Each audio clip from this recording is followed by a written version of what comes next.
राष्ट्र सर्वप्रथम राष्ट्र सर्वप्रथम राष्ट्र सर्वप्रथम राष्ट्र सर्वप्रथम राष्ट्र सर्वप्रथम की बात ललित सुमन के साथ कार्यक्रम में आप सभी राष्ट्रवासियों का हार्दिक स्वागत है। राष्ट्रपति द्रौपदी मुर्मू 3 दिवसीय असम दौरे पर हैं। राष्ट्रपति द्रौपदी मुर्मू ने असम के कांजीरंगा राष्ट्रीय उद्यान में गज उत्सव 2023 का उद्घाटन किया। कार्यक्रम को संबोधित करते हुए राष्ट्रपति ने कहा कि गज उत्सव का उद्घाटन कर मुझे बेहद खुशी का अनुभव हो रहा है। भारत सरकार द्वारा प्रायोजित प्रोजेक्ट एलिफेंट के 30 वर्ष संपन्न हो रहे हैं। उन्होंने कहा कि हाथियों की सुरक्षा करना तथा एलिफेंट कॉरिडोर को बाधा रहित बनाए रखना प्रोजेक्ट एलिफेंट के महत्वपूर्ण उद्देश्य है। गजोत्सव का उद्घाटन करके मुझे बहुत प्रसन्नता हो रही है। भारत सरकार द्वारा प्रायोजित प्रोजेक्ट एलिफेंट के 30 वर्ष संपन्न हो रहा है। उस महत्वपूर्ण प्रोजेक्ट से में जुड़ी इस उत्सव के आयोजन के लिए केंद्र सरकार के पर्यावरण, वन एवं जलवायु परिवर्तन मंत्रालय तथा असम गवर्नमेंट के सीएम, गवर्नर, वन विभाग के सभी कर्मचारियों एवं अधिकारियों को मैं सराहना करती हूँ, नमस्कार करती हूँ।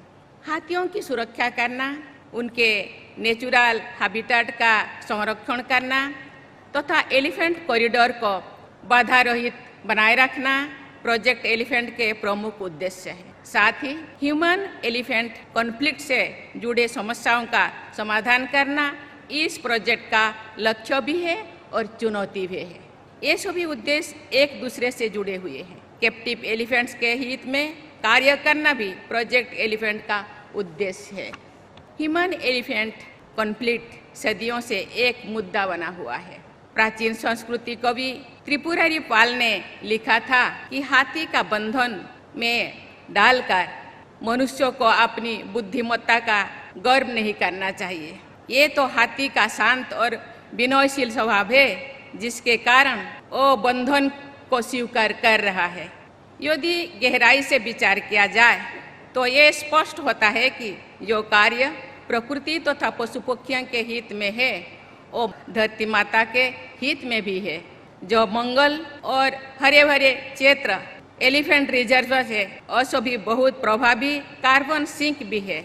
इसलिए ये कहा जा सकता है कि हाथियों को संरक्षण के साथ सभी देशवासी लाभान्वित होंगे तथा वो क्लाइमेट चेंज की चुनौती का सामना करने में भी सहायक सिद्ध होंगे। ऐसे प्रयासों में सरकार के साथ साथ समाज की भागीदारी भी जरूरी है। देवियों और स्वजनों, प्रकृति और मानवता के बीच एक बहुत पवित्र रिश्ता होता है। ये रिश्तों की पवित्रता ग्रामीणों और आदिवासी समाज में अभी भी दिखाई देती है। हमारी परंपरा में हाथी या गजराज सबसे अधिक सम्मानित रहे हैं। पूजा अर्चना में गजानन अर्थात हाथी की मुखाकृति वाले श्री गणेश जी का पूजन सबसे पहले किया जाता है।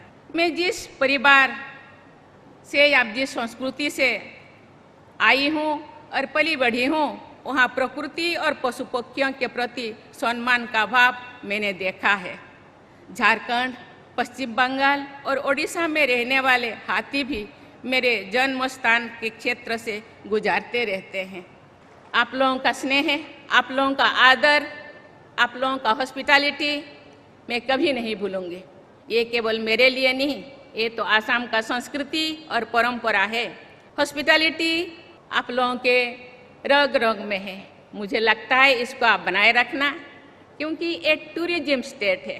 टूरिज्म स्टेट में लोगों के अंदर हॉस्पिटैलिटी बनाए रखना, उसको संजो के रखना, विकास करना बहुत महत्ववान है। इसीलिए आप लोगों को बहुत बहुत धन्यवाद देना चाहती हूँ। बहुत बहुत बधाई। राष्ट्र सर्वप्रथम की बात ललित सुमन के साथ कार्यक्रम में हम आपसे आज यहीं विदा लेते हैं। अन्य खबरों के लिए आप बने रहें। राष्ट्र सर्वप्रथम, वंदे मातरम, जाग उठा है भारत। राष्ट्र सर्वप्रथम राष्ट्र सर्वप्रथम